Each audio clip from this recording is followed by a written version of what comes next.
Shalom. Channel ini terbuka untuk semua orang yang rindu mengerti apa kata Alkitab tentang hal-hal dalam kehidupan ini. Selamat menonton. Tuhan Yesus memberkati. Shalom, saudara-saudara terkasih di dalam Tuhan Yesus Kristus. Hari ini kembali kita akan belajar dari Alkitab tentang seputar keselamatan bagian kedua, yaitu kasih. Mari kita baca dalam 1 Korintus 13 ayat 1 sampai 8. Kasih. Sekalipun aku dapat berkata-kata dengan semua bahasa manusia dan bahasa malaikat, tetapi jika aku tidak mempunyai kasih, aku sama dengan gong yang berkumandang dan canang yang gemerincing. Sekalipun aku mempunyai karunia untuk bernubuat, dan aku mengetahui segala rahasia dan memiliki seluruh pengetahuan, dan sekalipun aku memiliki iman yang sempurna untuk memindahkan gunung, tetapi jika aku tidak mempunyai kasih, aku sama sekali tidak berguna. Dan sekalipun aku membagi-bagikan segala sesuatu yang ada padaku, bahkan menyerahkan tubuhku untuk dibakar, tetapi jika aku tidak mempunyai kasih, sedikit pun tidak ada faedahnya bagiku.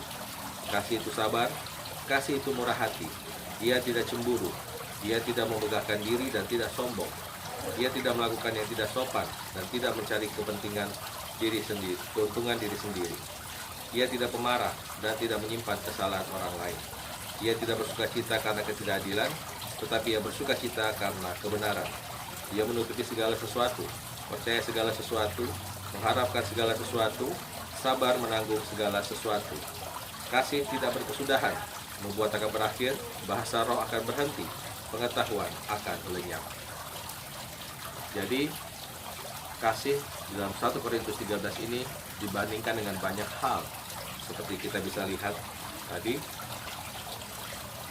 Sekalipun kita dapat berkata-kata dengan semua bahasa malaikat dan bahasa manusia, sekalipun kita bisa bernubuat, sekalipun kita mempunyai iman yang bisa memindahkan gunung, sekalipun kita bisa membagikan segala yang ada pada kita dan memberikan diri kita untuk dibakar sekalipun, tapi jika kita tidak mempunyai kasih, kita tidak akan mendapat keuntungan apa-apa dan tidak ada faedahnya bagi kita. Jadi kasih itu didefinisikan mulai dari ayat 4, yaitu kasih itu sabar. Pengertian sabar sini juga perlu kita tekankan lagi. Sabar itu adalah ketika kita mempunyai kuasa atau kemampuan untuk melawan, tetapi kita tidak menggunakannya. Nah, itu disebut sabar. Kita ambil contoh, misalnya seorang guru di sekolah yang bisa menghukum seorang murid karena tidak mengerjakan tugas.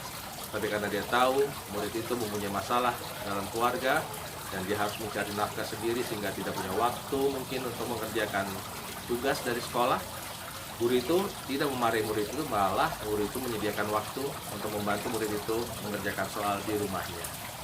Beda dengan apabila kita di kantor mengalami masalah dan dituduh atau difitnah melakukan suatu kesalahan oleh atasan kita. Di situ kita bukan sabar pengertiannya, tapi kita hanya berserah dan pasrah pada Tuhan.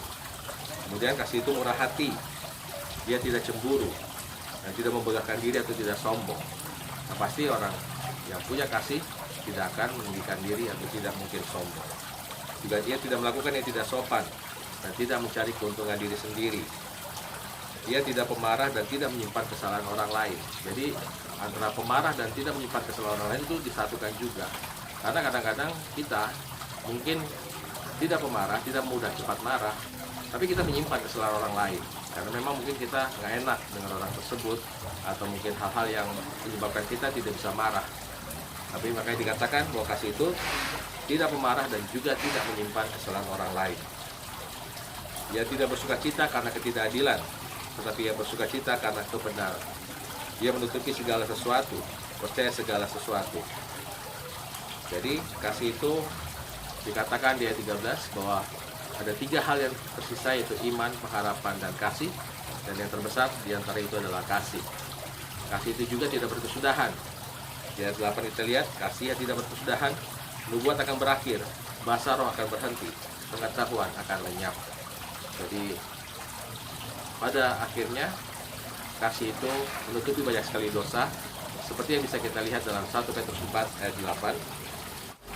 Tetapi yang terutama, kasihilah sungguh-sungguh seorang akan yang lain, sebab kasih menutupi banyak sekali dosa.